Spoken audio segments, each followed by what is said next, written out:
If you can keep your head when all about you are losing theirs and blaming it on you, if you can trust yourself when all men doubt you, but make allowance for their doubting too, if you can wait and not be tired by waiting, or being lied about, don't deal in lies, or being hated, don't give way to hating, and yet don't look too good nor talk too wise.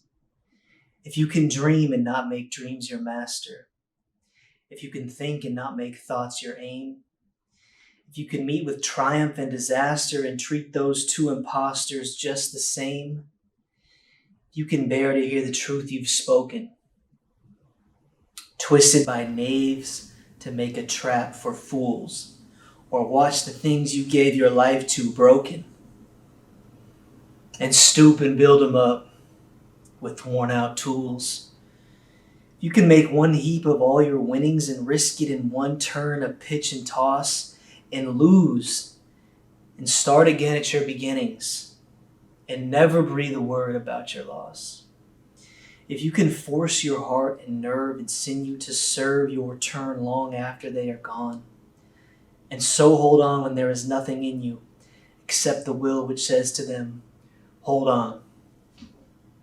You can talk with crowds and keep your virtue, or walk with kings, nor lose the common touch.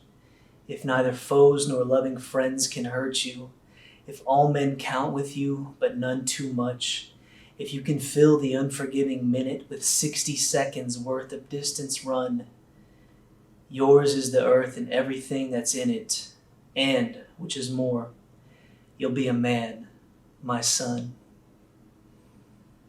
That poem is called If by Rudyard Kipling, and it's a banger, absolutely.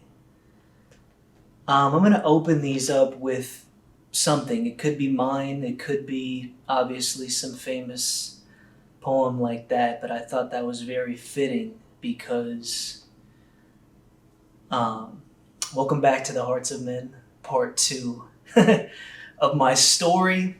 And wow, we left off, the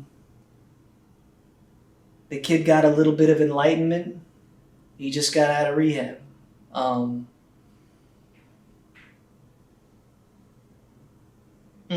was on fire. At 19 years old, I was on fire. I knew God. I knew everything. I had gotten a language. I had gotten love for something that I was passionate about, my writing, my artistic craft, my abilities. And, you know, I felt a sense of worth and purpose for the first time in a long time. You got to imagine the emptiness that was running through me my entire life up to this point. Now, it's important to make a complete distinction here. The emptiness that I felt, and obviously some of us still feel to this day, including myself, that's just part of life, okay? I hope that I was neutral in some of the stories that I was sort of expressing in the last episode. My goal is to bring my life factual to the current moment, not to oversell or be overzealous or be over emotional, especially emotional about any of this stuff. This is my life, okay? And I'm giving it to you in hopes that you can relate and you can find some sort of strength and solace in some of these words, right? So that's what I began to found in literature and reading and writing. I had in me a whirlpool of stuff that I didn't have a name for, so it came out. I grabbed a pen and I sat in front of a blank page and I just poured myself out. And in some crazy way, it was uniquely my own. There was no context really for what I was writing. It was amazing because it was original and it was unique. And I took that a long, long way. In rehab, I got to talk with a chaplain And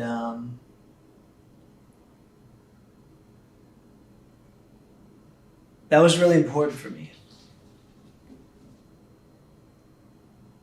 Just hearing a spiritual basis in life is and will always be very important to me. I don't have, like I didn't grow up in the church. I didn't grow up with religion. I grew up so far from any of that, right?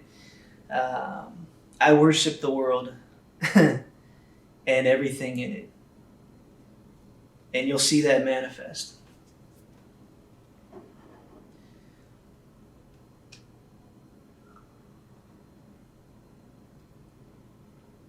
Oh, that's good. So I'm starting to meet, obviously I'm introduced to sobriety. I'm introduced to 12-step programs and all the literature that follows along with that at this point in my life. And it was great. It was self-help at its finest. I loved sharing my story, and I loved meeting people who had gone through the struggle of drug addiction. To this point, I was only, I don't want to be, again, I'm not glorifying, nor am I overly glamorizing anything, but I was smoking drugs off of foil at this point.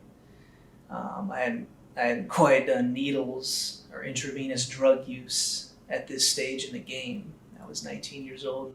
Quite frankly, that stuff scared me. I'm a fear-based man, a fear-based individual, still. I got a job at 7-Eleven as a cashier right in the heart of my neighborhood. You can imagine a young man trying to stay sober. And I worked with my best friend's mom growing up. It was wild. But I was able to apologize for some of the things that I had kind of done as a young troubled youth. So that was really it was very humbling. My old baseball coach would come in before he went and coached the baseball games, so I got to see him. And I didn't care. Like, I'm living this life, Leonardo. Get out of here. I'm living this life of just like, my heroes at this stage in the game are Bill Burroughs, William S. Burroughs, Henry Miller, the Beatniks, John Fonte, who influenced Bukowski. I'm living the movie Clerks at 7-Eleven. I'm like a super nerd when it comes to film and literature, and like a bunch of nerds come in passing as well. So I'm like, yo, lace me up with movies, lace me up with books, as well as your boy was obsessed with Hemingway and Fitzgerald, like I think I mentioned that earlier, and Steinbeck. When I read East of Eden, I cried. That book was phenomenal. I'm deep in these novels because, number one, I wanted to escape who I was in my reality, and number two, I am beginning to, from then until now, you're looking at somebody who is trying to define their masculinity without much masculinity in their life, I was watching Don Fry yesterday in some like old 90s tape. And I would equate my stepdad to being Don Fry, maybe younger in his life, but not around my time and not around my coming up, I just got, like I said, I just got the brunt end of stuff. I got a bunch of punishment, There was no real counsel. You're looking at my mom and him just doing the best they can, just trying to make money, trying to stay up, trying to put us through everything. Me, it was bailing me out of all my troubles, Because as the older you get and the more you get in trouble, the more expensive things start to become as far as legalities and that stuff, right? Walked you through my my DUI. It's not cheap. When I worked at 7-Eleven, my stepdad had a box full of change, and I just stole that big time.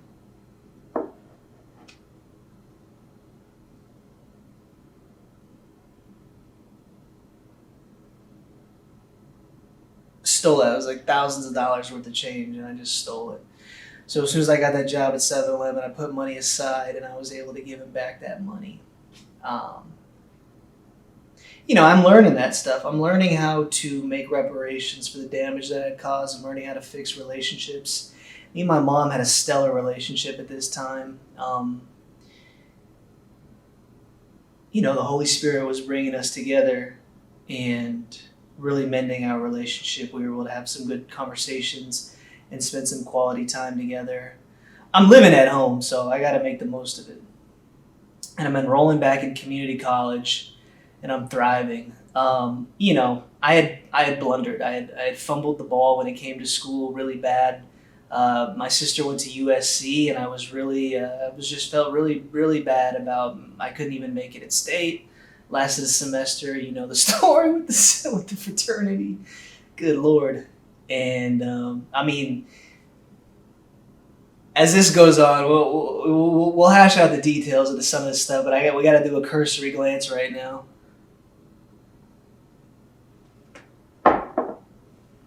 And so things are good. Like I don't have a problem meeting chicks, at all. And now I'm sober and I'm super witty and charismatic, and I'm this bad boy. Like a lot of these girls are like really good, and I'm like, like what's up with you? And I'm like, I'm just getting out of rehab, for what? Heroin. Like, again, I'm not trying to glorify anything, but it's like I was influenced, and then I gravitated towards that literature. I gravitated towards countercultural literature.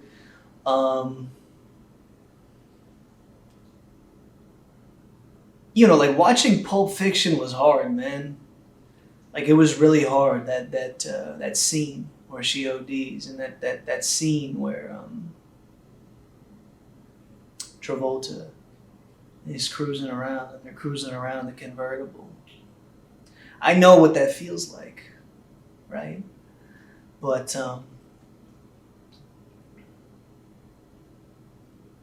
before I tell you what that feels like, I'm gonna keep going with the positivity, right? So I have every reason in the world to be successful and thrive. Okay, I've gotten a lot of positive feedback now for who I am, right? I'm articulate and creative. I began painting tremendously. I began to be obsessed with Renaissance Christian art. And this will we'll see this play out. But I hadn't picked up the Holy Bible yet. I did not know the Lord, the one and true King of all kings, the one Messiah. I did not know anything about that, right? I'm a New Age guy. I meditate and I pray to God and I light candles and I burn incense, right? And I learned about Hare Krishnas and all this nonsense, all this New Age nonsense, right? This occult stuff.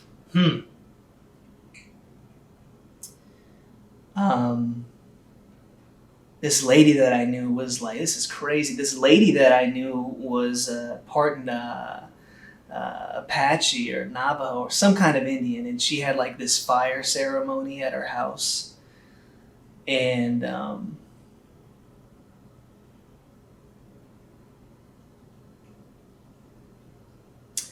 we did like this traditional Native American ceremony, and she ended up giving me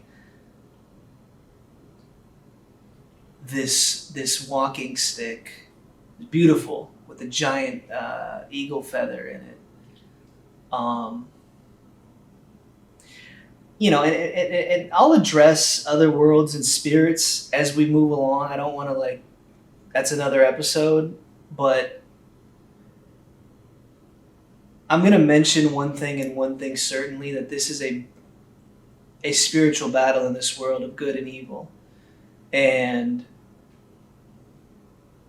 tread with caution what you say and what you do and what you believe in and what you worship.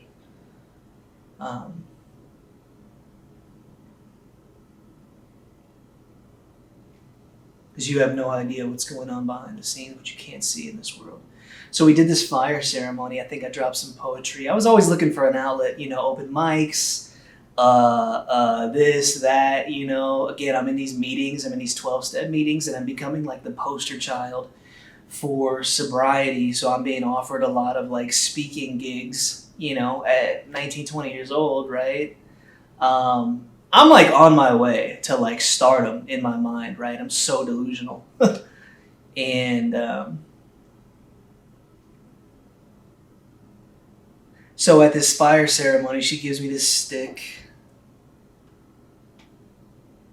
and I bring it home with me. And as I laid down that night, I'll never forget this, as I laid down that night to go to sleep, for sure there was this crazy voice in my ear speaking that language, speaking Native American language. And I had a book on shamanistic stuff and what do these animals represent and all that stuff. Like I said, I was not keen yet. I had not had an experience with my Lord and Savior, Jesus Christ, at all. So, but I had that one, if you can remember back to the last episode, that voice, right? That voice of, don't worry, you got this. Just go walk into that facility. I feel like I'm a magnet for wild stuff, right? Which we'll cover, but I'm hearing these crazy voices as I lay down and go to sleep, and I'm like, whoa, right? But I'm a kid, essentially. I'm 19, 20 years old. I'm like, nah, cool, I would worship anything at that point. I already worshipped getting high. I already worshipped all this nonsense. The scripture calls that worshiping false idols, which we'll learn.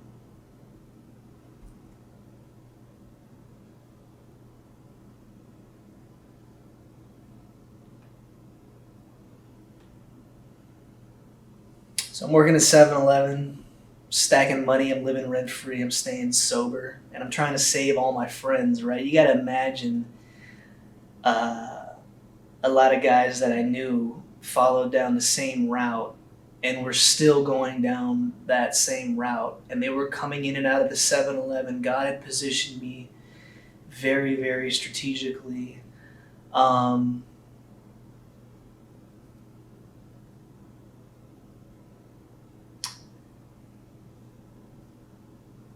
Don't look at my glory, listen to my story, right? It's not about attraction, it's about attraction and not promotion. I'm throwing you a couple of little slogans. Right? So what I did is I learned the language very well. I learned how to parrot the language of self-help and sobriety really, really well. Okay? And that was a defense mechanism because I really actually I'm not going that deep with other people about some of the things that are going on with me,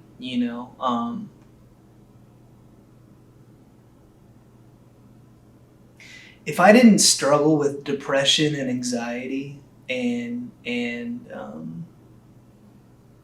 very, very, very negative self-talk riddled with guilt and shame, I don't think I would ever do what I did, okay? So that's got to be a fact of life. And that stuff is rampant in my genetics, up and down the block, up and down. So I don't have any advantage when it comes to that, right? Like when I put stuff in my body, it just goes sideways because of who I am. It's not, I can make a defense either way. I'll make a defense towards using marijuana and drinking beer. There's nothing wrong with that, okay? Um, Obviously, with the other stuff, anything you do, even psychedelics, right? Do it in a decent amount and recreationally, whatever. It depends on where your heart and your mind is. Number one, number two. Um, I just figured out through trial and error that stuff is not for me. It's like I have a great time just waking up and being who I am, and it was not always like that. Obviously, we're in the middle of how desperate I was. Um, but I didn't get that. You listen to a lot of famous guys talk about their recreational drug use. I didn't, dude. I mean, 13, 14 years old, I was off to the races. So I didn't get any sort of normal acclimation to um, drinking or using drugs. Like, the shit wasn't casual for me. It was how much could I possibly ingest and still function. Um, I blacked out. I didn't even know what a blackout was until I got to damn SDSU. They fed me so much pop off and Kool-Aid. Your boy blacked out. And I hear about how I was throwing up on everybody the next day. Not fun. Or the chicks that I, blew it with because I was too messed up. Some of those girlfriends came back around when I was a teenager. I was like 16. Some of my sister's friends from gymnastics, and great. These are great chicks, and I completely blow it because I'm like smoking weed and I'm on pills, and I just can't function. And they might have given me one or two chances before they were like, "All right, you're worthless," right? Again, we're adding to the cycle of guilt and shame in my life. I continually am a self-sabotager, right? So let's break that down now, okay? About 9 months into my first bout of sobriety, 19, 20 years old, everything is going great. Everything is going good. Now, I'm working. I'm stocking like 40s at the 7-Eleven, Old English, Mickey's, Steel Reserve. The last time I had drunk Steel Reserve, I went to Ocean Beach and popped like 40 pills. And I was with my little girlfriend and my other buddy and some other girl. And we just hung out at the beach, drinking 40s, Four Locos, doing them e-pills, wilding. Well, that was a typical day for me. I'm working at 7-Eleven with just a random kid that I went to high school with, man. No, nobody special, right?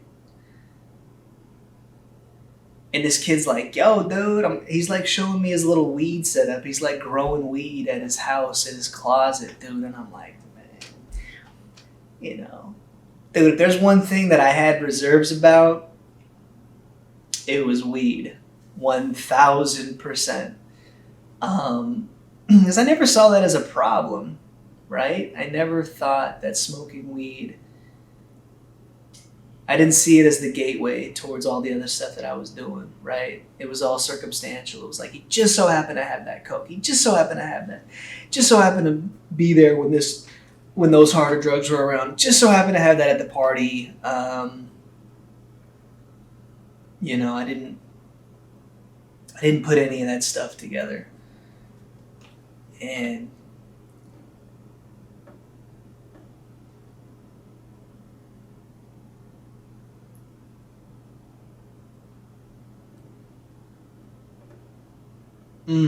before we get there, let's lead right up to that, because this is my thoughts back then, right? So I'm on the brink. I'm tempted, right? My coworker is growing weed, and that shit looks crazy. Now I'm back in community college. Okay, I'm doing theater and creative writing and English literature. So your boy is knee deep in that Shakespeare. Okay, I'm deep in that literature. I'm deep in all that stuff. Okay, and I'm loving every minute of it. They were calling me Young Edward. Twilight was really big at the time. I was very mysterious.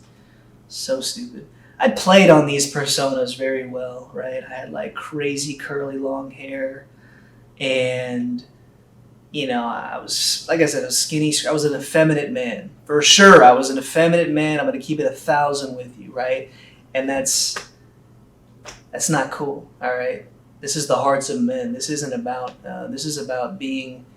I'm not going to throw around toxic masculinity, but I think toxic masculinity, whatever they define it as, is very, very crucial and critical in this society today. But back then, me, I was like just a scheme to pick up on. I was just an artistic kid, right?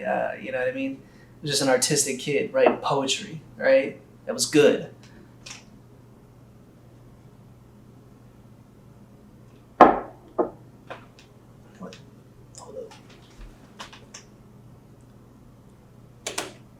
Okay. So,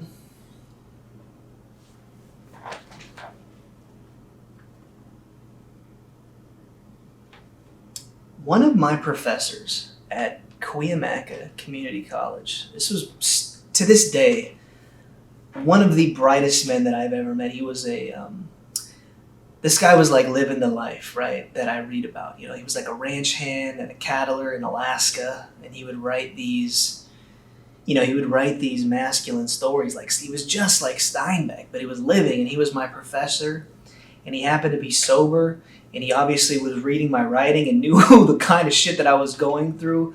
So we started going to meetings together, and he put me up on literature. He put me up on the I Ching. He put me up on Eastern philosophy. He put me up on the Tao Te Ching. He put me up on all these beautiful Eastern philosophical books that expanded my mind for better or for worse, right? So I was like, my mind was being blown open by the I Ching, the Tao Te Ching, the Hua Ching, all of these Chings. Like, I loved martial arts, though I hadn't begun to practice yet. I loved Bruce Lee, right? Typical. I loved Kung Fu. At this stage, I was doing a lot of yoga and I'm not lifting weights at all. I'm not even trying to be strong. I'm not even trying to explore strength at this stage in the game, right? It goes against like my persona and my poetry and just what I'm trying to channel at that time. So I wasn't quite, the young jacked man that I am now. Now, these books blew my mind open, right? They're saying things like this.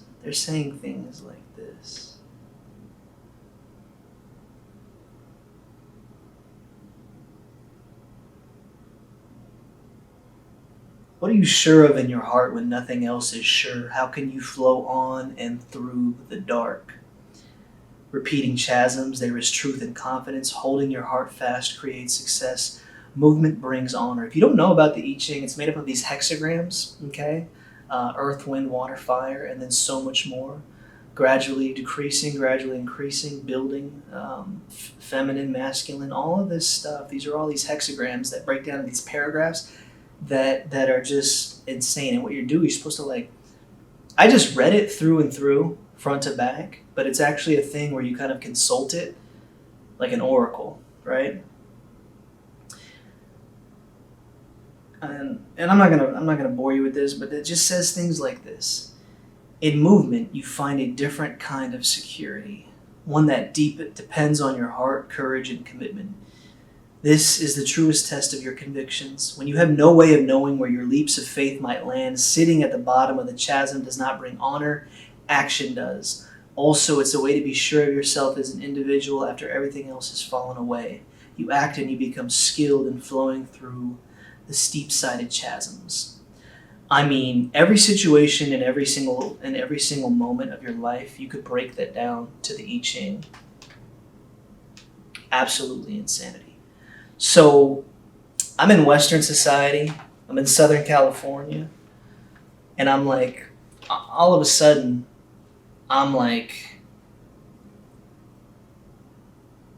I'm smarter than everybody, and I know what's best. I went from just riddled with drugs and addiction, no voice, to huge voice, expression, outspoken, back to my youth before everything went bad. Like I re-met myself. I reintroduced myself to myself, and I was strong in this.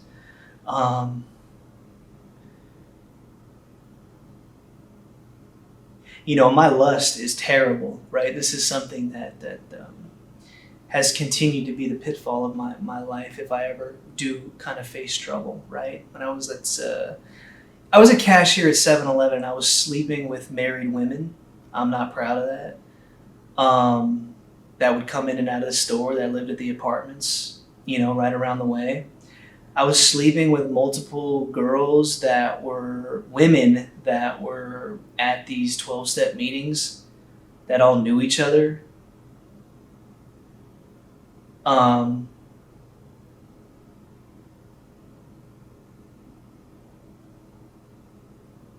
I just wanted to have everything. I just wanted to have everything. I still, and I've had to temper so much of myself and go through so much. If I met you, I would destroy your life, whether I was clean or not, and mine in the process too. I had this big detonate, whatever you call it. I had a big button, and I pressed it, and I would self explode, and I knew when that was coming, and it's coming.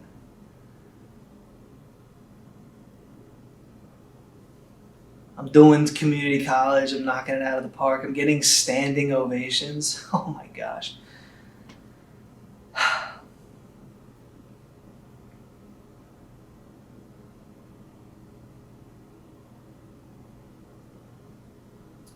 Learned all of this knowledge and I applied it. And then once I got a round of applause for the knowledge in my life in academia, I cast that aside and I didn't need it anymore. And so here we are with my boy at 7-Eleven. Yeah, let's go after work. Let's go over to your place. We're going to get high. Man, it had been about 9 months. I only did 9 months clean, and I accomplished a lot in 9 months. Wow. But I'm starting to smoke weed again. Telling myself one time. It's only going to be this one time. One time.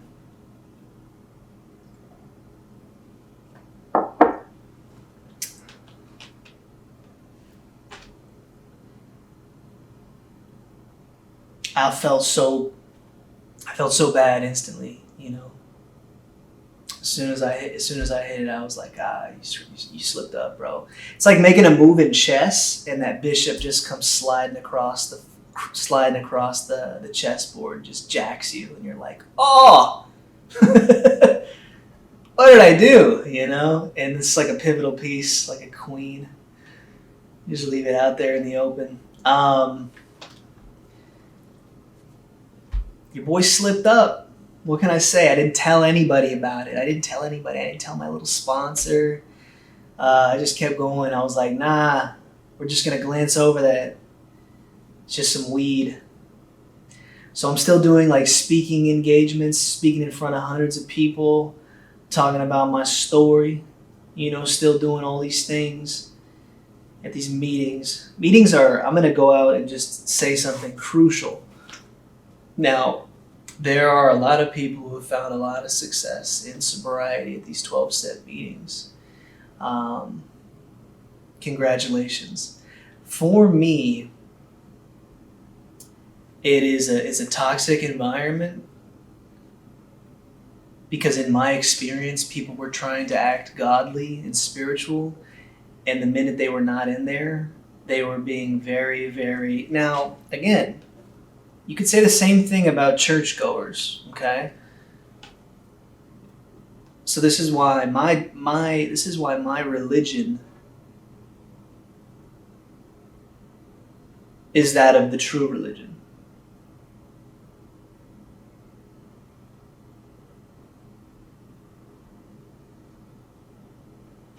Which in James says to, help the orphans, the fatherless, and the widows. This is the true religion of the world. But these communities exist for a reason because they're very important, right? One can live their whole lives in the church and never experience God. Okay? I shouldn't be alive, number one. Number two, well, we'll get there, True evidence of God in my life, right? Right? You can have philosophical debates galore, but at the end of the day, we are privy to our flesh and our senses, and some things are unexplainable, right? I choose to live with that sort of empathy and intuition and knowledge of something bigger in my life, whom I choose to call Jesus. For reasons we'll get to, right?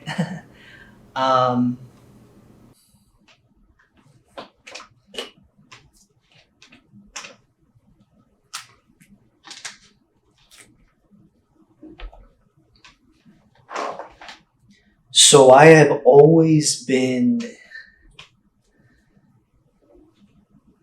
of the experiential variety. I can't just, and it's the same thing over and over and over again. I can't just sit in the classroom and pontificate. I can't just sit in these rooms and get better and not chat. I was always challenging ideas. The more I read, the smarter I became, the more experience I got, the more I could see through all institutional facade. Everything is, to me at this point, I was just like, man, I'm catching people fronting, you know what I mean? I'm catching people front. I'm catching people say this and do that, and people got a lot of clout, but they're really not that good. Again, it's a sensitive pride and ego getting caught up in the world, and my best my best way to get through all this is to self-destruct, right? So. I got this.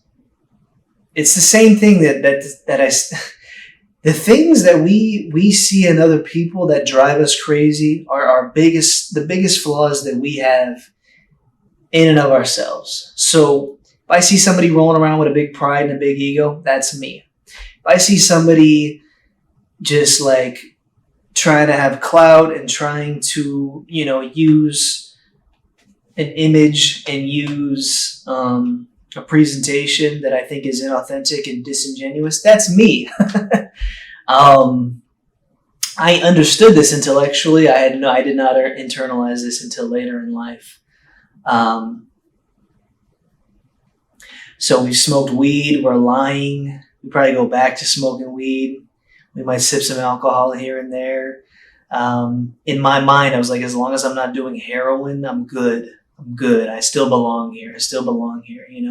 I'm still, now I'm like playing these games like, all right, I'm going to use this self-help. I'm going to use these meetings as self-help, and I'm going to get like, start living a double life, I'm going to start living a double life. Now time passes. Okay. And now I'm like 21. So from 19 to 21, I did like, halfway clean. And I grew tremendously intellectually.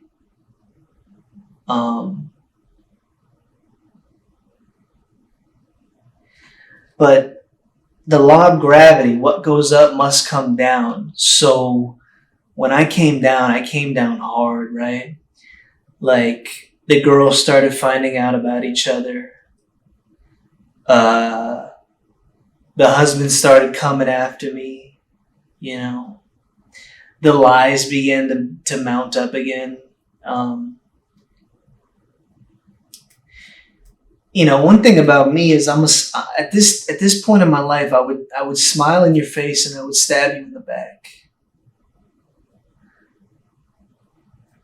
I would smile in your face and I would stab you in the back. Because that's, you can't have one foot in and one foot out. I'm still like immersed kind of in the street culture. I'm still kind of immersed with shadier characters. And you got to look at me as a young writer. I'm doing research, for my roles. Like, I can only write so much about myself. I need to expose myself to more. And bro, your boy wasn't on no Disney Channel. I didn't want to be writing all this good stuff. I wanted to be writing real, raw, authentic material, things that were real and things that were gutter and things that were bad, like crime. To this day, crime, drama, thriller is my genre. I love it. And I wanted to experience it. And I was able to get around like men that counterfeited, men that had done prison time, men that were gang banging, the men, just like real stuff, right? And this was like a mutual thing. Like, I didn't seek we went together like damn peanut butter and jelly. I had my good friends and I had my bad friends at this time, and my dad, when I didn't even talk about this maybe in part one, but I stayed with my dad when I was around 17 years old, short stint, couple of months, and his girlfriend at the time, Mexican lady, had some Southsider gang banging sons, dude. And I'm talking like these guys would like wake me up in the middle of the night to go and do graffiti on the train tracks, bro, or they would beat my ass. Tweaking for sure. And if you've been around gangbangers and you've been around Bloods and Crips and Southsiders, it's all relatively the same, just a different. No, it's really all the same.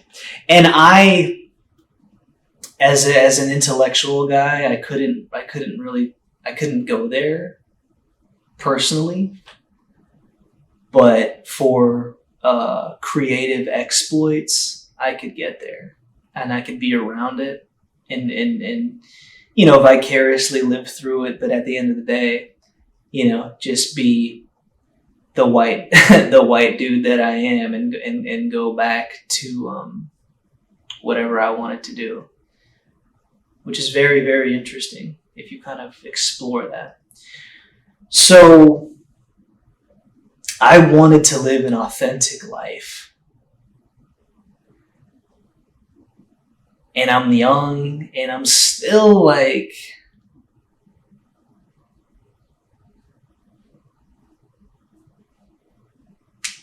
I don't know, dude. I haven't met somebody who really has what I want in this life. And I'm grateful for that. I take that back. I met somebody who has what I want. We'll get there. But it's, he's a very big figure in this world.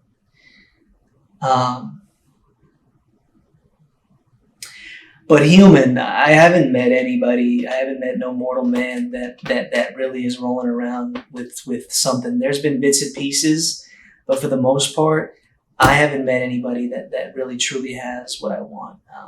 I'd say almost the closest person is my brother-in-law, my sister's husband, Wally.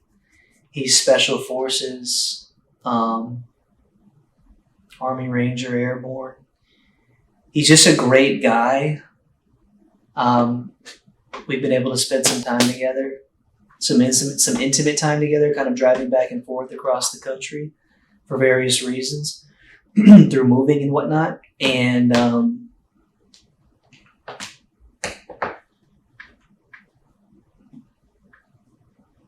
I just to quickly give this anecdote, I went into the Air Force recruiting station, I think around 1920, and it just wasn't for me.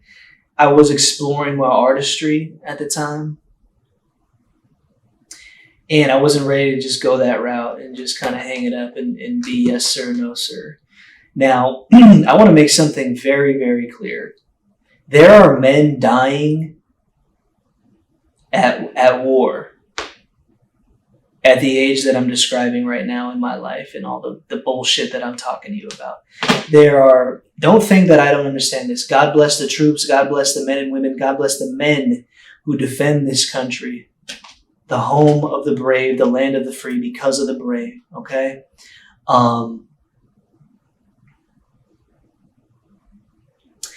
These men and these elite soldiers, right, who risk it all to go to very, very, very, very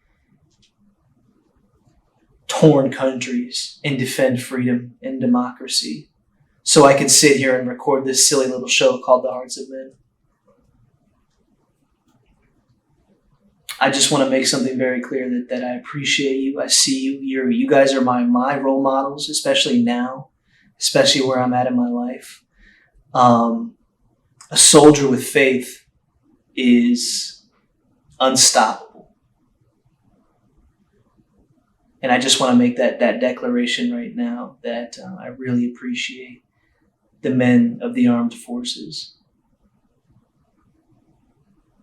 who have gone on and are now in contracted at elite levels with the government and are just doing things that nobody knows about around the world. I appreciate that. Serving and fulfilling a huge purpose. So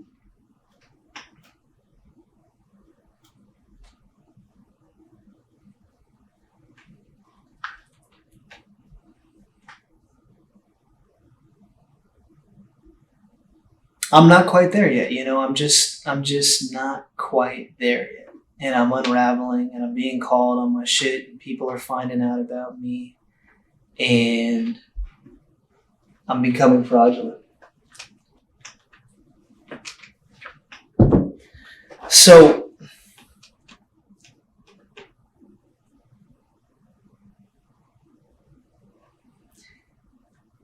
I lean into like the knowledge that I have. I lean into it and I'm like, you know what, I can do this. I think I can like just walk away from all this being clean and whatnot and just kind of go and just do my thing.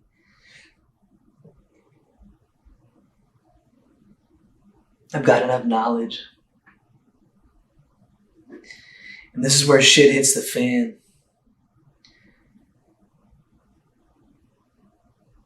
In one night, like I'm literally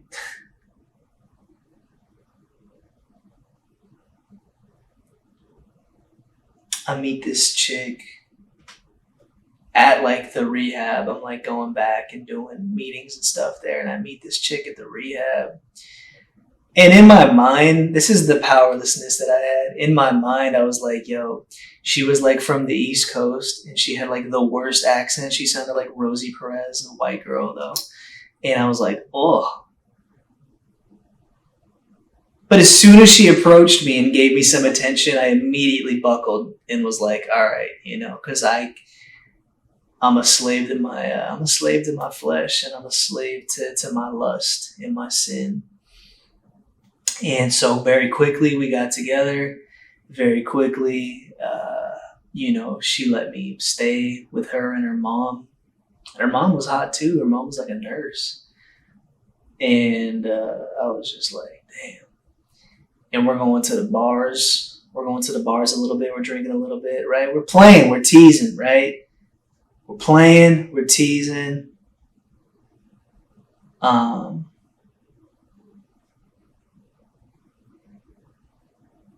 we both liked the dope. And I'll never forget it. Just one night we got together and the dealer came around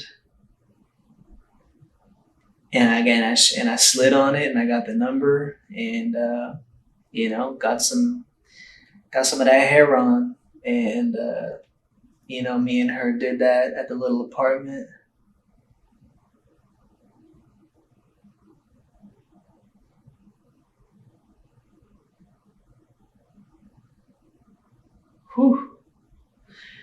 And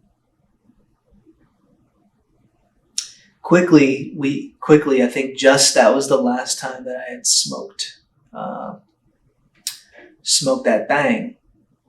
And then we went to needles. So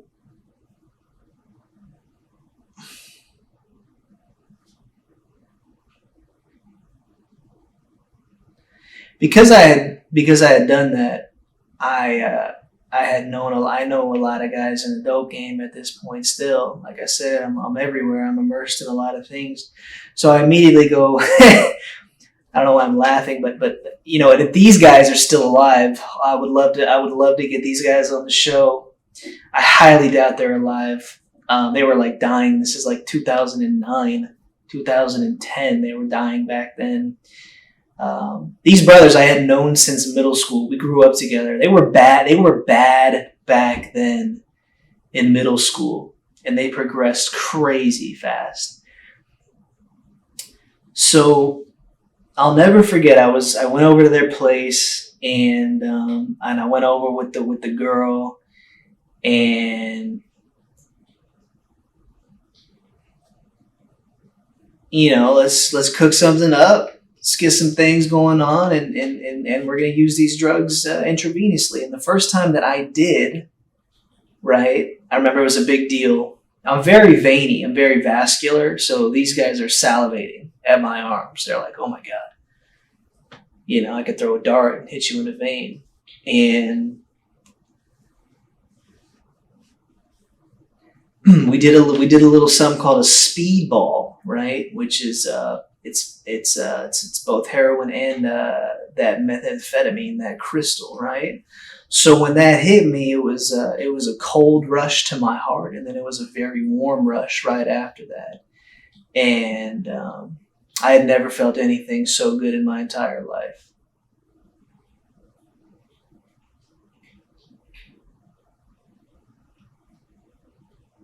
I was done for. So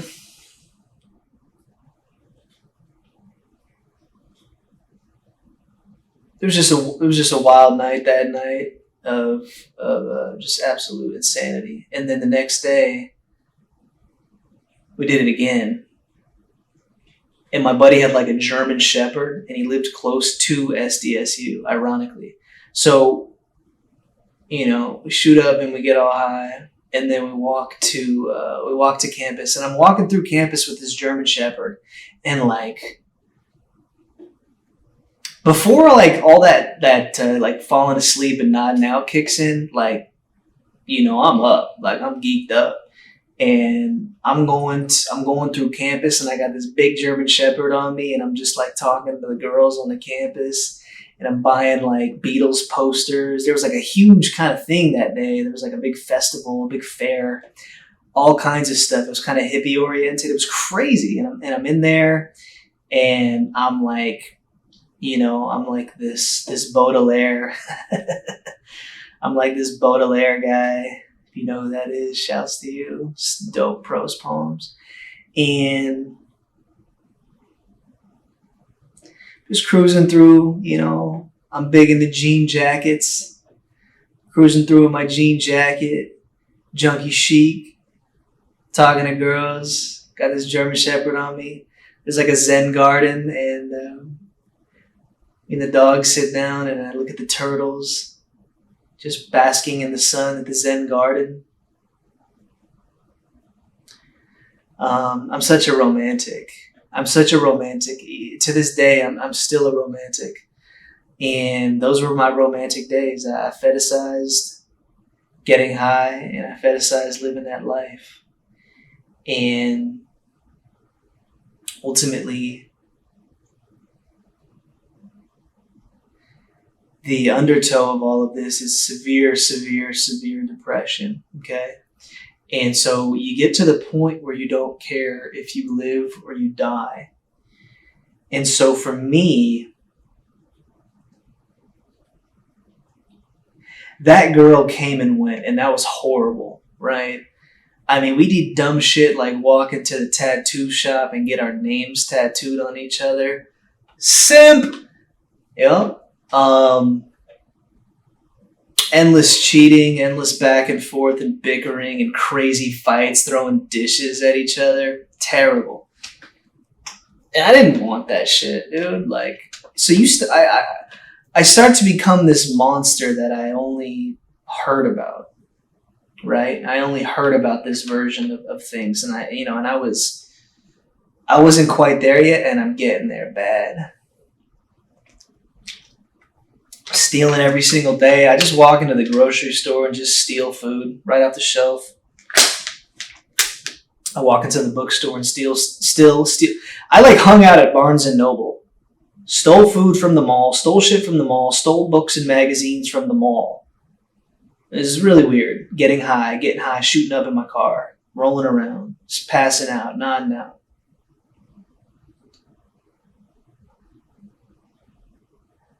And I'm living this like revolving life of like when it gets too bad, like I'm not gonna go back to rehab, but I go back into the meetings, the 12-step stuff, and now I'm like, dude, I'm like burnt out, right? Like people are seeing this kid that had all the talent and promise in the world, and now he's like coming back bad. He's coming back beat up and scarred and bruised up.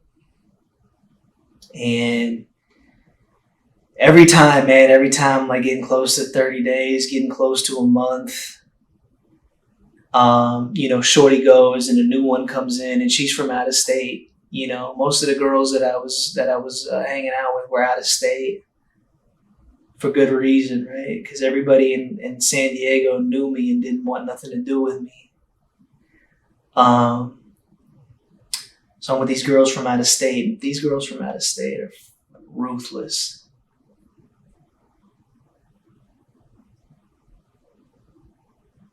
Sleeping with me would rob me. Sleeping with me would sleep with my best friends. You know what I mean? Sleep with the dudes I was hanging out with.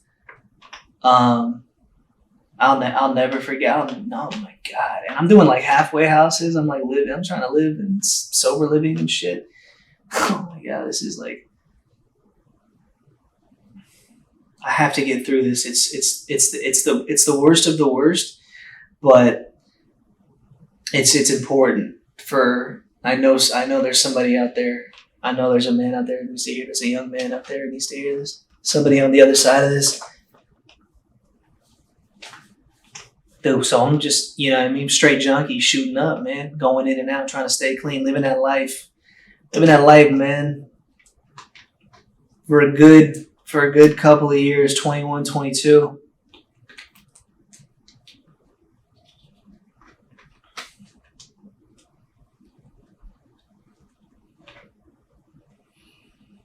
Things are happening like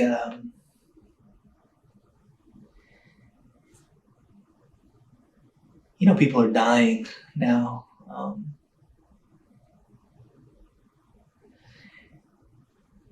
People are here one day and then they're gone the next. People that I know, they're falling out, they're falling off. They're leaving a lot of broken hearts in their wake, including myself. The mailman would find me passed out in my car around the block. Tell my parents, like, hey, he's all right. I saw him asleep in his car, around the corner. Like homeless, quasi, living out of my car, couch surfing, staying with people. Mom's Duke trying to let me, trying to stay at Mom's Duke's whenever I can, whenever I kind of muster up the courage and the strength to go back and, thinking that I'm clean enough to stay at home. At this point, and I know this now, obviously, because we've mended a lot of things, but she had resigned to the fact that I was going to die and she was going to lose her son.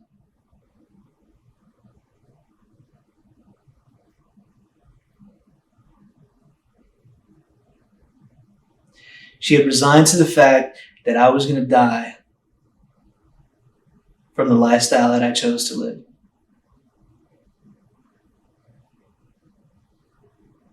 And who could blame her?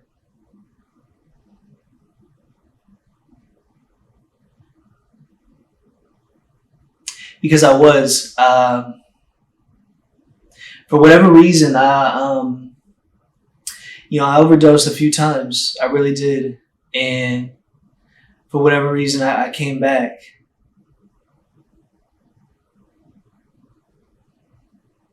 And nobody cares. Like, nobody cares that you're around when you're doing that. They don't care.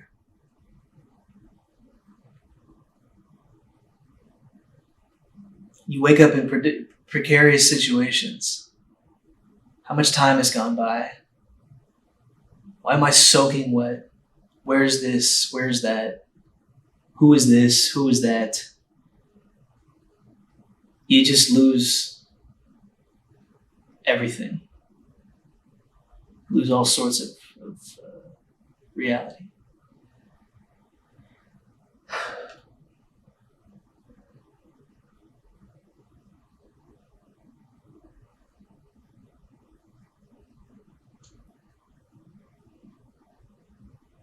I got arrested on November 1st, 2011 with some chick. Just I'm living this hustle, selling a little bit, using a little bit, using a lot, trying to make money, selling dope, little dope game, picking up dope in Euclid, picking up dope in the hood, going back and forth, Spring Valley, and man. Your boy got arrested by the DEA November 1st. They were watching me. Everybody's hard and shit until you get arrested, and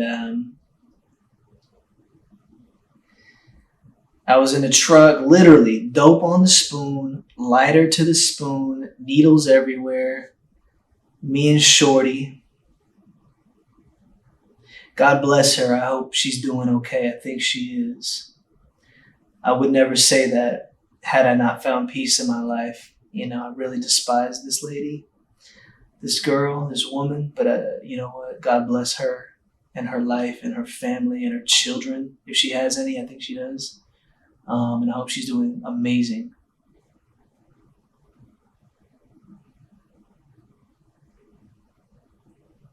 Two plainclothes officers surround my truck, and I'm like, who are these clowns?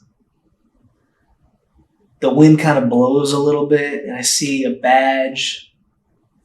I immediately put my keys in the ignition, and at this stage in the game, they're already up on me. They already got their hand on their hip, signaling that, hey, don't take the keys out of the ignition.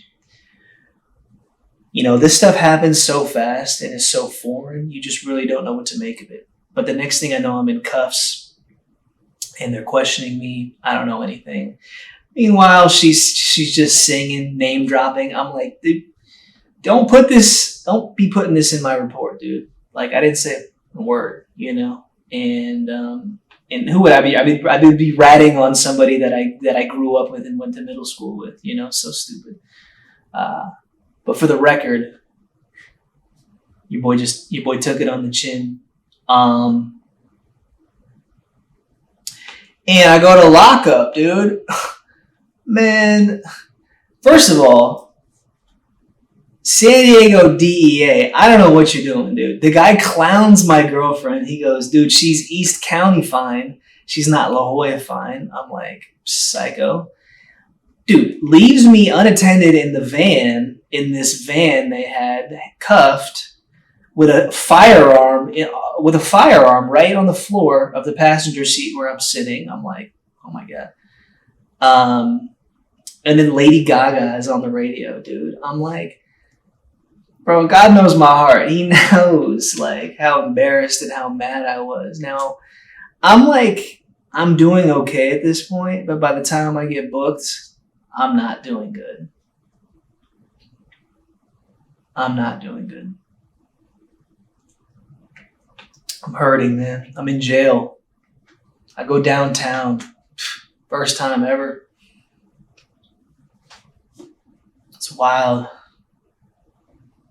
It takes like 24 hours to get booked and processed.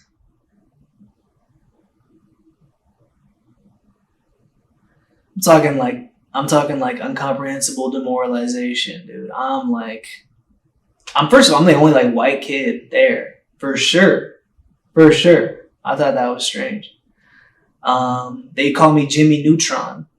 I had like the pompadour kind of hair, you know? Look like Jimmy Neutron. If I can supplement and throw some pictures up, I will for sure. Absolutely. I ain't got that hair no more, you know? I'll keep it short. But Jimmy Neutron. Man, just some wild things happen in there, you know. I remember like towards the end of getting booked and processed, like everybody fell asleep, like all these macho gang dude. Everybody in the cell fell asleep. There was like 10 dudes, and for some reason we were all sleeping. It was probably like 3, 4 a.m. and I was hurting so bad. I was tossing and turning. I was twisting. I'm in the county blues. And the only thing that I could do to make myself feel better,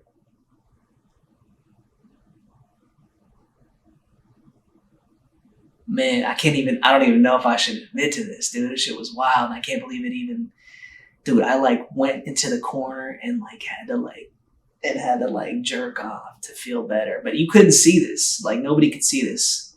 Like, this is the embarrassment that I have to admit to. Like the only was like I needed some release, dude. I was like all tense. I was all like I was just jacked up. And I'm in the cell, dude, and I'm like, oh my god, bro, like dude, your body is uncontrollable at this point. So I just rubbed one out in my little jumpsuit. And then I was passed out and was able to get take a nap or something. And then they moved me in the dorms, dude. And I see some kid I went to high school with in the dorms. He's not Mexican, but he was with the Southsiders. And I was like, all right, dude. And I was like more urban. So I was with the brothers, you know what I mean? I bunked up with them and we kicked stories for a while. You know, I was down for a couple of days, and then by the third day, fourth day, I came back, you know. Remember I had court.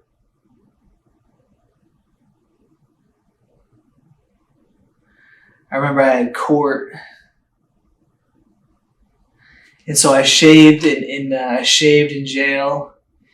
I think I even gave somebody the razor, right? And was like, hey, did I miss anything? And the dude like shaved my neck, you know. Took a young shower.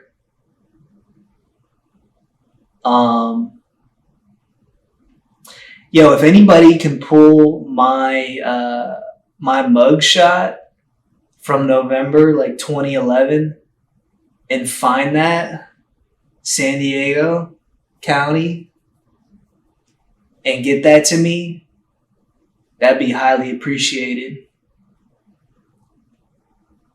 Somebody can get me my mugshot. So then I gotta ride the bus, man. I ride the bus to the courthouse. That was an experience, shackled. I go to the El Cajon courthouse. Literally in my backyard my entire life. I go to this courthouse that I've driven by my entire life, that I've got memories associated with in and around the whole area that I used to live by before moving to La Mesa.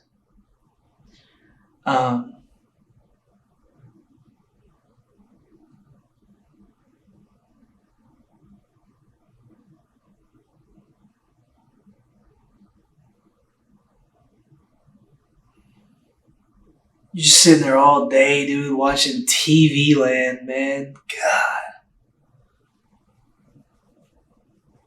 watching some black and white TV, waiting to go to court, video court. I'm the only white dude. And I go to video court. Nobody gets out. I'm going to get released. The judge is going to release me. Crazy. Felony possession. Judge is going to release me. The shorty that I got arrested with, she's got to stay in for like another week. And she had the girls all braid her hair, you know. Thought I was like so in love at the time. I was living this Bonnie and Clyde type of lifestyle, you know. Man, I caught feelings over this chick, bro. Fudge. I caught feelings over her, man. I got out and she hit my phone line. You know, we were talking in the day. Phone bill went crazy. Phone bill went crazy. Pops Duke was not happy about that.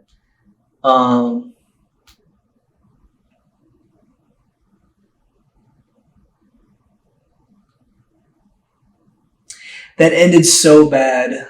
Like down the line, I remember I was driving on the freeway going back to my halfway house, and I saw her with my dealer going down the freeway and exiting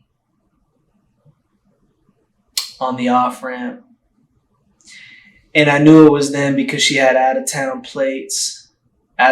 plates. And it was like it's an old Mercedes jump off that I had been in obviously many a times. You know, in my life, I had never been neglected like that. I had never been like, you know, I was like, man, I had never been cheated on. I had never been like second, you know, to anybody else. And I lost out. I didn't, right? But I lost out at that time, and I'm a young man. And I drove to that halfway house, and I said, dude, like,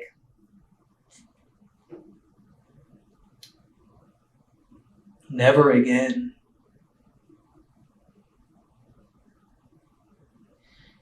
I had like miscarriages with this chick.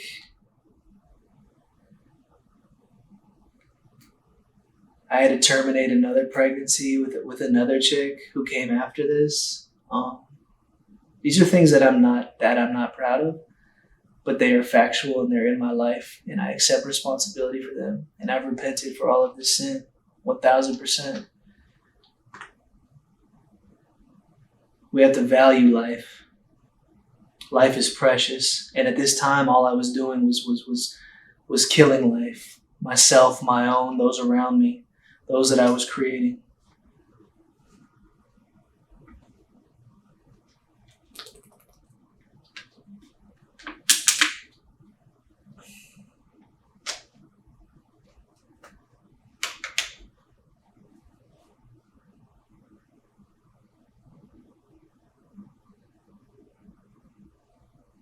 Man, I had so much violence in me when that happened. I had so much rage. I had so much anger inside of me. And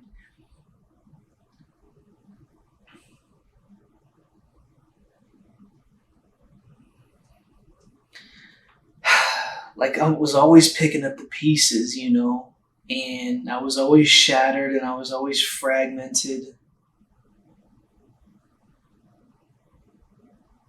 I was not happy.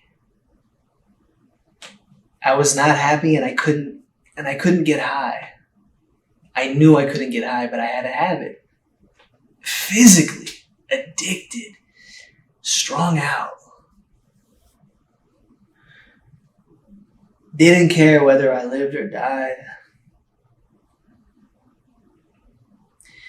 But deep down inside, there was always a little voice.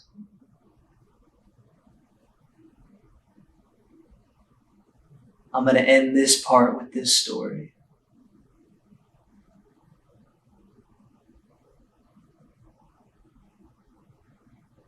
I was still like creating. I was still creating and writing during all of this. There's endless journals of all of this documented, which could be a book one day, or I'll just start from scratch. But I think I would love to put together a poetry book from all of this pain to all of this triumph. Shortly after I got out of jail, rode the trolley and the bus home. I think my mom picked me up from that same 7-Eleven that I used to work at. And she made blueberry muffins. I'll just never forget that. And I ate so many of these blueberry muffins. And I would watch shows like Locked Up and DEA and all those shows on like Spike TV. Because that was like my life.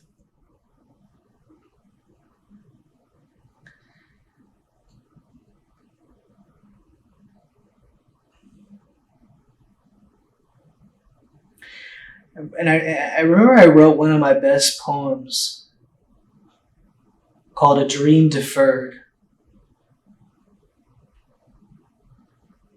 And I still had a connection to these older men that I met in these writing groups. And none of them really knew what I was going through. I showed up sporadically. I've always presented a good image until I couldn't anymore.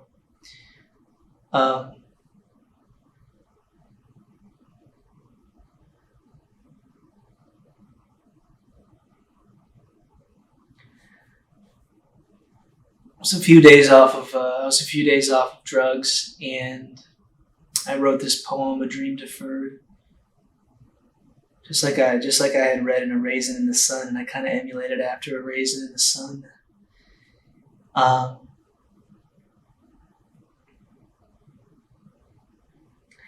And I wrote this poem, and I was trying to sleep, and I kind of dozed off.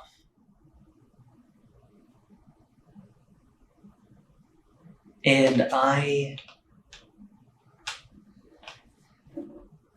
was in this lucid dream, I guess, this daydream, this thing. I was there, I was half semi-asleep, semi-awake, and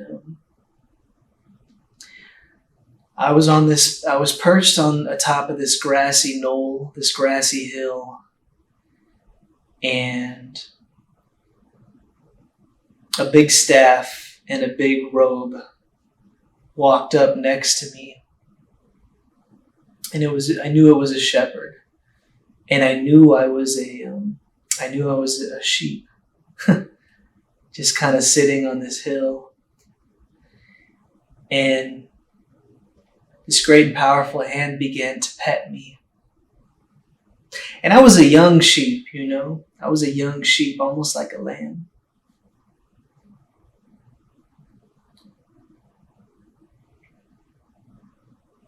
He pointed his staff and rod out into the valley that sat in front of this hill. And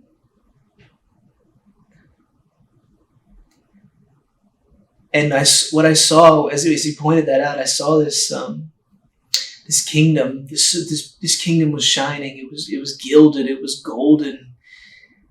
Rubies and diamonds everywhere. It was the most beautiful little thing down, and it meant so much when we looked at it when he showed me. It was this kingdom. And he pointed at it. And then he came back to me and he said, "Don't worry. Don't worry, my son. One day this will all be yours." And as soon as that was said, I kind of came to and I woke up.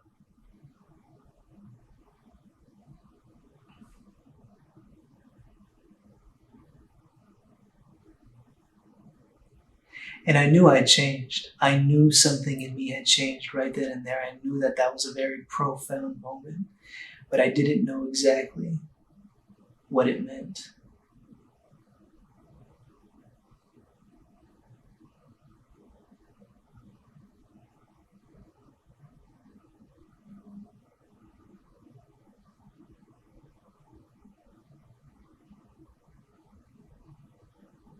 That was the second time God touched my heart. Still had no language for Jesus Christ, the King of all kings. I still had no introduction to the Bible. I was still ignorant. But I was getting closer. I'll see you in the next one. From mine to yours, this is the Hearts of Men.